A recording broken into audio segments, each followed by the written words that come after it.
Marvel's Spider-Man 2 takes everything Insomniac learned from its previous 2 Spider-Man games and finds new ways to raise the bar of superhero game design. No frame is left untouched. No character model is left with subpar lighting. Simply put, after playing for 3 hours, Marvel's Spider-Man 2 looks set to continue Insomniac's winning streak. Hey Doc, ready for your annual physical?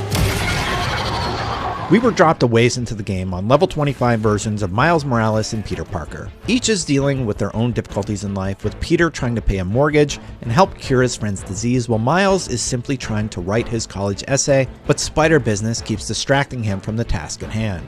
Craven, how many more people are on this guy's list? Besides the personal battles being fought by Peter and Miles, there are also other factors at play that will push them further to the edge. Parker has donned the symbiote suit known as Venom, and it's affecting his personality in ways he doesn't realize. We're going to heal the world. And Craven is doing everything he can to upset the peace by attacking Peter and forcing Dr. Connors to transform into an even more powerful version of his alter ego, the Lizard.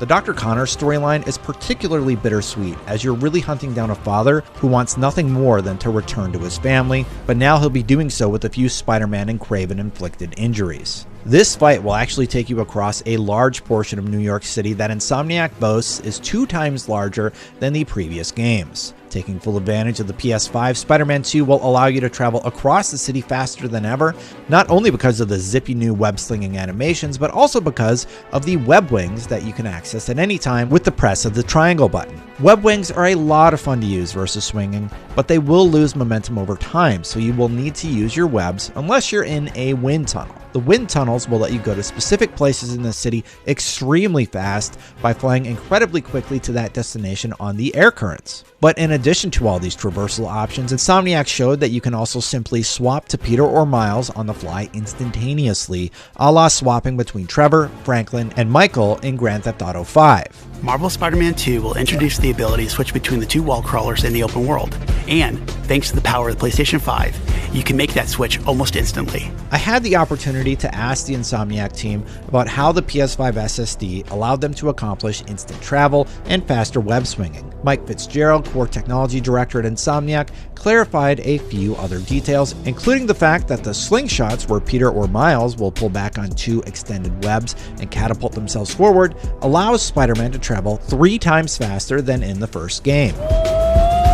And that characters are more detailed and lifelike that help them tell better, more nuanced stories. Insomniac also noted that the DualSense controller is being used in some unique ways, like a minigame that we got to play in the reactor that will force you to pull the triggers with just enough pressure to move on to the next segment. And they outlined that the audio team took the time to develop the soundscapes for missions so that 3D audio can be fully utilized. Ambisonics and positional audio were used for objects in the scene, making for a more realistic audio experience, making for clearer indications of the player versus a target location. I'm the only one who... More notably on the graphics side of things, Spider-Man 2 will only have 2 visual modes, visual and performance. The third mode was removed because no matter which you choose, ray tracing will be turned on by default. The baseline for performance mode will be what was previously referred to as performance ray tracing mode, with a better frame rate and resolution simply because the PS5 can handle it. Fitzgerald clarifies, there's no mode in this game that has the ray tracing turned off because there's really no need for it. We figured out how to deliver what is the right Spider-Man picture and visuals, and we want to make sure every player is seeing that. The visuals of Spider-Man 2 are impressive. The character models are more expressive when delivering their lines, resulting in more believable performances from the actors that will in turn do a better job of pulling at your heartstrings. The ray-traced reflections add more depth and realism to the world.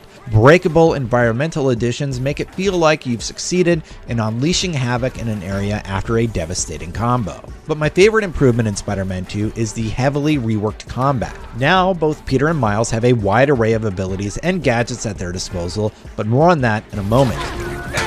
While I was exploring in the open world, there were several different mission types to see, meaning that yet again we will have no shortage of side missions to get lost in. Personally, I will always favor the combat arenas, and I spent so much time enjoying them that I lost track of time and never got to experience the aforementioned lizard boss fight for myself. I was too busy trying to perfect my combat skills in the arena, gawking at the ray-traced reflections on everything, staring in awe at the sheer amount of traffic, pedestrians, and puddles in every scene, or stopping an assault in progress as it popped up on their minimap. Flip it, Spider-Man! That was the best part. New York is covered in cool things to do as Spider-Man, and while I could have pursued the main storyline with my limited time, I was just having too much fun doing all the other little things that pulled my attention away. Insomniac also noted that there will be missions that only Miles or Peter can complete, so it sounds like my quest to clear the map is going to be filled with variety. But to dive into combat a bit more, the enemy density is really ramped up and will sometimes offer you a bit more of a challenge than you may expect. In Spider-Man, you could maybe get away with using your main attacks, but in Spider-Man 2, I found that more often than not, I absolutely needed to use my Venom abilities and gadgets in the combat sections. The one small critique I have is that the new not dodgeable parry indicator color is red, and that's the same color as other things you need to dodge, like a bullet from a rooftop sniper. It took a bit of getting used to, but by the end of my demo window, I was parrying and unleashing my gadgets and Venom abilities with ease. And before getting into combat, if you're still undetected, you can use web lines to traverse a battlefield, and I love the layer this adds as you're taking out enemies in the stage. Never saw it coming. Gadget-wise, we only had access to the web grabber, which we've seen before, and upshot, which would attack opponents with bursts of electricity. Miles also had access to Venom abilities like Chain Lightning, Power Overwhelming, or the Venom Smash Jolt. Those attacks and gadgets are very easy to execute by simply holding L1 for Venom abilities or R1 for fast gadget access, and that makes combat incredibly fluid. It will also force players to pick and choose the strongest combinations of 8 to pair together as you patrol the streets of Manhattan, Brooklyn, and Queens. We also got a look at the symbiote surge. Basically, Peter goes into rage mode a la God of War and wrecks everything in the vicinity. There's a cooldown on it, just like rage mode in God of War, so after you've attacked everybody for a little bit, the timer will wear out and you'll have to rely on your core abilities. The cherry on top of an already impressive gameplay session was when they let us get a sneak peek at some of the new costumes that Peter and Miles will be able to wear when web slinging around the city. In total, Insomniac says there are 65 suits to unlock, and that each has different variations, bringing the grand total to 200 different combinations you can wear. In the build, we saw Miles had a 2099, 10th anniversary, Borakua, an encoded suit, while Peter had the classic black suit, web black suit from the Sam Raimi films, Secret Wars Civil War suit, and a punkalyptic suit available for wearing. And for the suit tech upgrades, your classic health, damage, focus, and traversal perks were available, with the latter option focusing on things like web speed with your web wings. I had high hopes for Spider-Man 2, and this preview did nothing to stifle my optimism. I cannot wait to see what the rest of Spider-Man 2 has in store. For our final thoughts, swing on back to IGN when Spider-Man 2 launches this October.